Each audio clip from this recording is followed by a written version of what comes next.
कीमा करेले कड़वे ना बने उसके लिए आपने क्या करना है कि करेलों को अच्छी तरह से, ये देखिए हमने काट के सबसे पहले हमने छील लिया है। और छीलना हमने किससे, पीलर, हमने इस पीलर से छील लिया है, ठीक है, करेलों को। और उसके बाद वो छिलके हमने फेंकने नहीं, वो अलग से बर्तन में डालने हैं। और ये देखें ये छिले हुए करेले हैं, ठीक है, मैंने इनको बॉईल कर लिया। आपने इसमें 2 गिलास पानी डालना है। छीलने के बाद आपने करेलों को इसमें बर्तन में डाल के 2 गिलास पानी डालना है। उसके बाद इसमें से पानी निचोड़ लेना है, बॉयल करना है। 1-2 उबाले आए, 2-3 उबाले आए तो उसके बाद आपने इसको निकाल के एक और बर्तन में, इस तरह के बर्तन में आपने डाल के उसको छान लेना है। ये देखिए इसमें डाल के मैंने इसको छान लिया है। और अभी भी ये थोड़ा सा पानी अगर इसमें से आ रहा है तो मैं इसको निचोड़ने के लिए यहाँ पे रखूँगी। अब छिलकों, एक बर्तन में हमने थोड़ा सा घी डालना है। और ये छिलके हैं, ये आप देख सकते हैं, ये देखिए ये छिलके, ये खुरचिया हुआ है हमने करेलों को। ये छिलके हमने इस एक बर्तन में डालकर इनको हल्का हल्का फ्राई कर देना धीमी आँच पर, क्योंकि ये छिलके बारीक होते हैं, ये जल जाते हैं जल्दी, तो इनको धीमी आँच पर थोड़ा सा भून लेना है। इस बात का ध्यान रखना है कि ये जले नहीं। ये अब देखें बिल्कुल तकरीबन तैयार हो गए, देखें नीचे थोड़ा सा सुर्ख होना शुरू हो गया। इसको जलाना नहीं है, बस इसका खुशबू आना शुरू हो जाए तो आप इसको दूसरे बर्तन में निकाल। ये देखिए मैंने अच्छी तरह से फ्राई करके इनको निकाल लिया है। अब मैं इसमें ये डालूँगी, ये बिल्कुल नुचड़ चुके हैं, देखें इसमें पानी बिल्कुल भी नहीं है, देखें आप पानी बिल्कुल नहीं है, बिल्कुल ड्राई हो चुका है पानी इसमें से। ये मैं निकाल दूँगी इसमें। और ये जो मैंने फ्राई करके छिलके निकालें, ये मैं इसको साइड पर। अब ये देखिए करेले मैं इसमें डाल के इनको भूनूंगी। ज़रा आंच तेज़ रखूंगी, इतनी भी नहीं कि ये जलने लग जाए, लेकिन इतनी कम भी नहीं रखूंगी कि ये तेल लगाएं। दरमियानी आंच पे इसको मैं भून लूँगी। और ये करेले देखें, इनको मैं साइड पे रख दूँगी, ये जो छिलका है करेलों का। अच्छा, इस बात का जहन में रखना है कि करेले आपने इनको उबालना, मेरा मतलब है गलाना नहीं है। इसको 2 से 3 मिनट तक, 2-3 गिलास पानी, खुले पानी में आपने सिर्फ इसको 2-3 मिनट तक उबालना है। इसको गलाना नहीं है, वरना ये अच्छे नहीं भुने जाएंगे। जिस तरह के खड़े खड़े मुझे चाहिए वैसे ये नहीं बनेंगे, तो इस बात का आपने ध्यान रखना है। जब ये इस शक्ल में आ जाएंगे, आप देख रहे हैं कि भुने भुने से ये लग रहे हैं, तो उसके बाद मैं इनको एक दूसरे बर्तन में निकालूंगी। इस तरह स्टील का बर्तन ले लें, ताम चीनी का, ये कोई भी आपको मिलता है, उसमें इसको उल्टा दूंगी मैं। और अगर आप चाहें तो इसको फ्राई करने से पहले भी आप धूप में रख सकते हैं, लेकिन मैं थोड़ा सा फ्राई करने के बाद इसको धूप में रखूँगी ताकि ये अच्छी तरह से इनमें जो पानी है वो खुश्क हो जाए।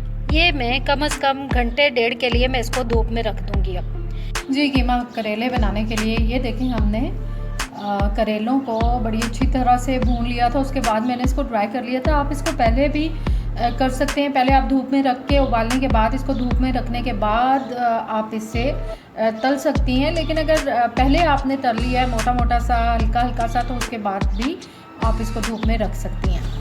अब उसके बाद मैंने देखें 2 दरमियाने प्याज, 3 दरमियाने या 2 बड़े प्याज ले लिए हैं। टमाटर मैंने अपनी ज़रूरत के मुताबिक डाल रही हैं, 3 टमाटर लिए हैं। लहसुन और अदरक का पेस्ट अगर आप डालना चाह रही हैं तो ठीक है, वो आप डाल लें। एक छोटी या दरमियानी गट्ठी लहसुन की ले लें, और बिल्कुल थोड़ा सा 1-1.5 इंच का अदरक आप ले लें।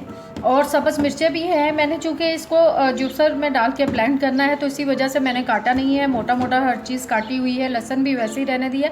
अब मैं इसको मैं इसमें जूसर ब्लेंडर में डाल के इसको अच्छी तरह से ब्लेंड कर लूँगी। जी ये देखिए कितने अच्छे तरीके से ये तैयार हो चुका है। थोड़ा सा पानी डाला था मैंने, चूँकि टमाटरों का अपना भी पानी होता है तो कोई मसला नहीं है। ये अच्छी तरह से बीच में से मैं साफ़ कर लूँगी, और बिल्कुल थोड़ा सा पानी डाल के इसको अच्छी तरह से बना लेना है। और अगर आप चाहें तो इसी के अंदर कीमा भी डाल के बना सकते हैं। देखिए सारा मसाला जात अच्छी तरह से हो गया। इसको मैं कुछ देर के लिए 1-आध उबाल आने दूंगी और साथ ही मैं इसमें कीमा डाल। ये तकरीबन आधा किलो के करीब मैंने कीमा लिया। ये फ्रीज़ था तो कोई मसला नहीं है, मैंने इसको भिगोया तो था पानी से, लेकिन ये अभी तक ठीक तरह से नहीं पिघला। लेकिन कोई बात नहीं, मैं इसमें डाल के इसको ढक दूँगी, हल्की आंच पे थोड़ी देर पकने दूँगी ताकि ये अच्छी तरह से पिघल भी जाए कीमा, और ये मसाला भी अच्छी तरह से तैयार हो जाए। ये देखिए ये उबलने के करीब आ गया। इसको मैं हल्की सी आंच पर ढक के इसे मैं पकाऊंगी और फिर मैं आपको दिखा। ये देखिए, ये अब तकरीबन तैयार हो चुका है। इसमें कीमा भी गल गया। मैं इसमें हस्बे ज़रूरत ऑयल शामिल करूँगी। अब ऑयल इसमें डालते हैं तो आप अंदाज़े के मुताबिक भी डाल सकते हैं, और इसके साथ ही आप इसे अपनी मर्ज़ी के मुताबिक जितना आपको टेस्ट चाहिए होता है या जितना आप हंडिया में डालते हैं उतना आप इसे डाल सकते हैं। मैं इसे अच्छी तरह से भून लूँगी। ये देखिए कितना अच्छा कीमा इस वक्त गल भी चुका है, और कीमा तो वैसे भी जल्दी गल जाता है, उसका कोई इतना इशू नहीं होता। असल मसला था इसमें हमें मसाले का पानी खुश्क करना था। और ये देखिए कितना अच्छा ये खुश्क हो रहा है और कितना अच्छा भून रहा है। खुशबू भी बहुत प्यारी आ रही है इस वक्त। जी तकरीबन ये मसाला भून गया है, अब आपको नज़र भी आ रहा है।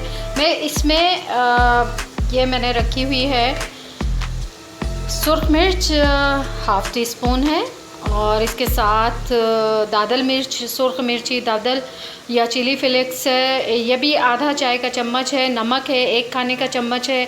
आधी चम्मच जो है चाय की वो हल्दी है। थोड़ा सा गरम मसाला है और मेथी पाउडर, मेथी पत्ता है।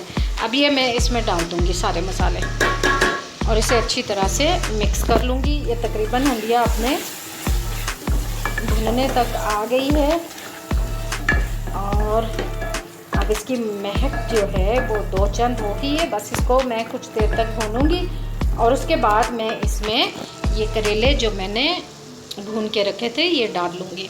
ठीक है, फ्राई करके रखे थे ये मैं इसमें डाल दूँगी, लेकिन थोड़ी देर। ये देखिए बहुत अच्छी तरह से मसाला बहुत उम्दा तरीके से भून चुका है, और अब मैं इसमें शामिल करूँगी करेले, और इनको मैं मिक्स कर लूँगी अच्छी तरह से।